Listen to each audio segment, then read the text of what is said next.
Hey everyone, this is Zac Linton. I wanted to share on this video about my recent trip out to Chico, California to visit the fire victims that were affected by the California Camp Fire that made national headlines. Many of you, wherever you're watching this from, likely heard about it through the news.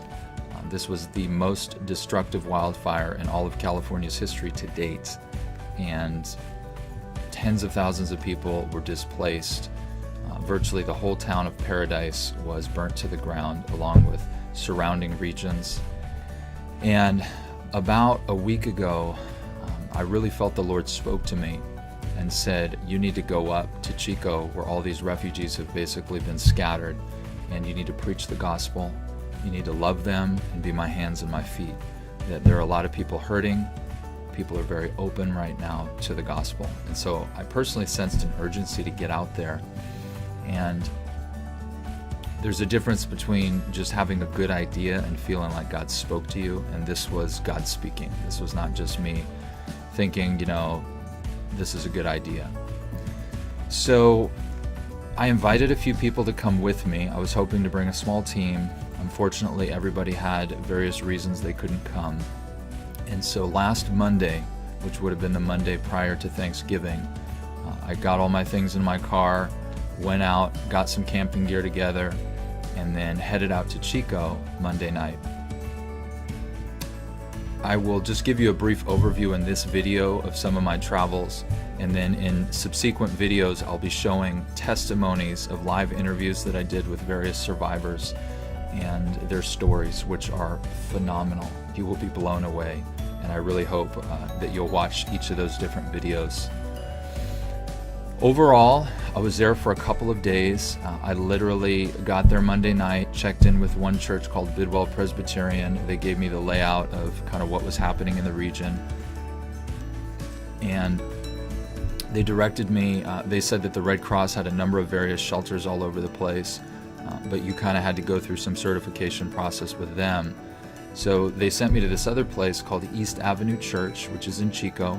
They said they're running a relief shelter independently as a church, so you're always welcome to just show up there and volunteer. They could use you. So that's what I did. I went out there Monday night, got in there. They had converted their whole gym into a shelter. There were probably 80 plus cots there.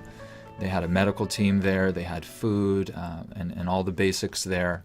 The majority of the people in that gym were older, elderly people that just really would not do well being out in a tent. In addition to the gym, in the back of the church, they had this massive field where about another 150 people were camped out in tents. So that's what I did. I went out, I pitched a tent, and I spent the night in almost freezing temperatures out there because I just wanted to be a part of this community, and I really wanted to identify with what all these people were going through. And so I spent the majority of my journey at East Ave Church just serving, counseling people, praying with people. And then on Tuesday, I went out to the Walmart encampment, which is another famous spot if you've been watching the news. Basically, they converted next to this big Walmart in Chico, there's a massive open field, a big parking lot, and people just started pouring into the region, and literally just set up a impromptu encampment there that all of a sudden blossomed into hundreds of different people camping out there. And what people need to understand is that all the shelters were already full in Chico, and that's why people were camping out in this Walmart parking lot. And there were a lot of concerns about disease, about safety, violence, theft. It's literally like Lord of the Flies. This is just an encampment of a bunch of people who've just lost everything, who are traumatized, who escaped through the flames, and they have nowhere else to go.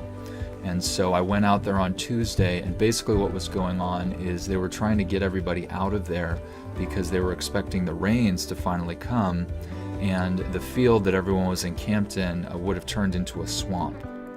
So there was a real serious urgency to get people moved on. The problem was there really was nowhere to send them.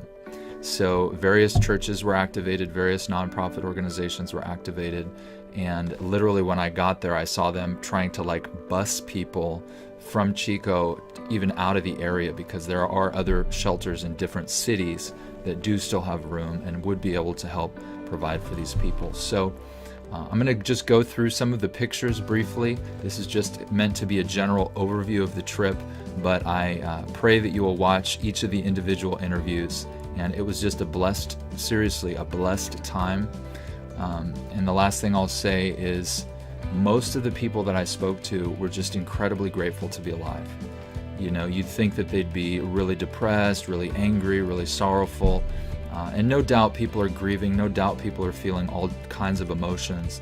But the predominant theme that I experienced after talking with, a dozen people was they were just grateful to be alive. And they were so blessed that people all over the community, from Chico to Northern California to probably around the country or even the world, would come together to provide food, to provide clothing and shelter for them. And they just said that it made them feel very loved, and despite the tragedy, really blessed them. My personal conviction is that God is going to use this for great good. I've said this before, but sometimes we need to have our world shaken up in order to remind us of what's truly important in life. It's easy to get comfortable. It's easy to get busy. It's easy to, go after the American dream and forget that life really is a vapor, that literally everything in this world can just go up in smoke. And these people experienced it firsthand, and I believe that through the news, people all around the world are really being reminded that the most important thing in life are people, and saving lives and showing love and compassion to each other. And of course, from my perspective as a Christian minister, we want to see people be reconciled back to God. And I had some amazing conversations with people even who said they didn't believe in God before this happened, but after it happened, that their hearts were beginning to change and they were much, much more open. So enjoy these pictures as we go through the journey, and we'll see you again soon.